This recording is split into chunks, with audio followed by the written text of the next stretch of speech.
few bad hair days in their life before. I know that whenever I have a bad hair day, I do go through 10 different things to try and tame the craziness of my hair, but no matter what I do, I can never quite get it the way I want it to go, and it just throws off my entire day. And to an average teenager who's just trying to go through high school, our appearance means so much to us. So something as small as having a bad hair day may seem like the end of the world. But what most of us don't realize is that as a teen with cancer, you don't even have the hair to have a bad hair day with.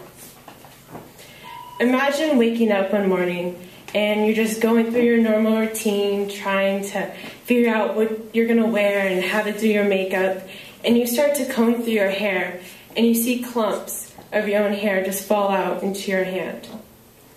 You knew that this day was going to come with the start of your chemotherapy, but no amount of preparation could ease the shock of seeing your own hair fall out into your hand.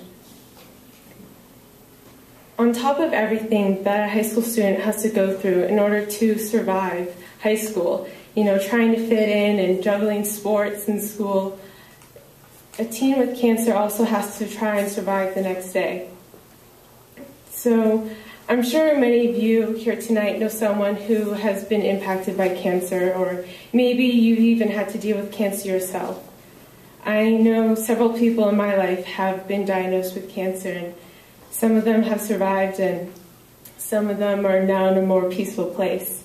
So having the opportunity this past summer to participate in a hair fair and help out peers in our local community who are struggling with cancer was such an empowering experience for me, and truly showed me that even the smallest actions can make such a big impact in someone's life.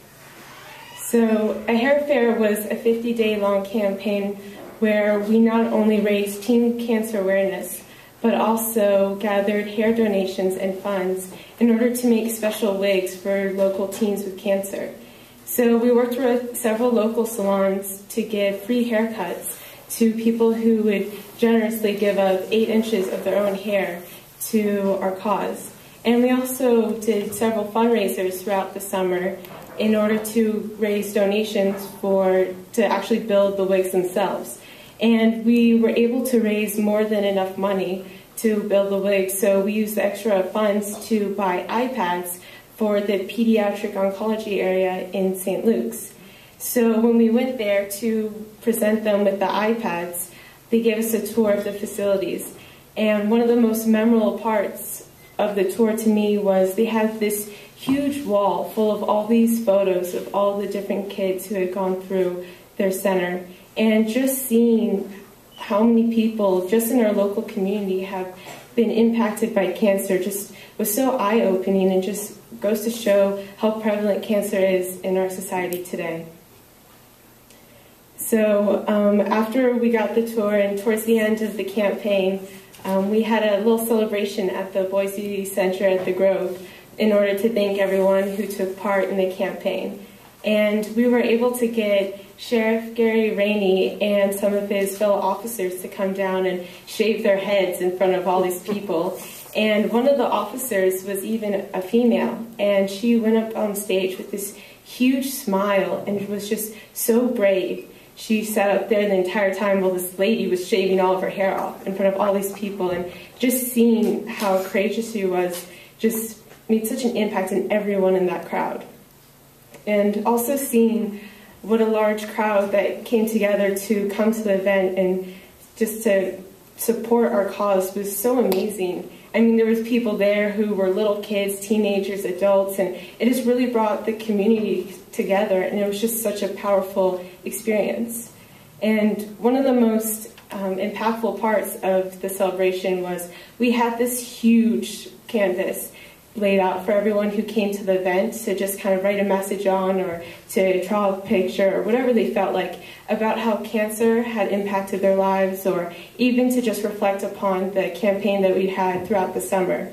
And one of the teens with cancer who stopped by the event, she was awesome. She didn't have any hair, so she wore this bright pink bandana, and she was so bubbly and talking with us and not shy to tell her story or anything. And she spent her entire time just standing by that canvas, reading the different stories and looking at the different pictures that people had put on the canvas. And at some point, she came up to us and was like, I'm so amazed to see how people our own age could put on an event like this. And it was so meaningful for her to know that there are people, even in our local community, who truly cared about what she was having to go through. So being a part of this event really showed me how young people can make such a big impact in a kid's life. And I even donated 8 inches of my own hair to the cause. And I will admit it was a bit shocking at first to go from having hair all the way to my hip to hair that just barely brushed the tops of my shoulders. And there were a few tears shed, and it was a bit horrifying. But after seeing how hard it was for me to, just willingly give up 8 inches of my own hair, really made me think about what turmoil teens with cancer must have to go through when they're in such an uncontrollable situation and they can't even control what's going on with their own hair. So for me, it was well worth having a few bad hair days of my own, just knowing I was giving some local teen in our community the opportunity to have a few good hair days. So thank you.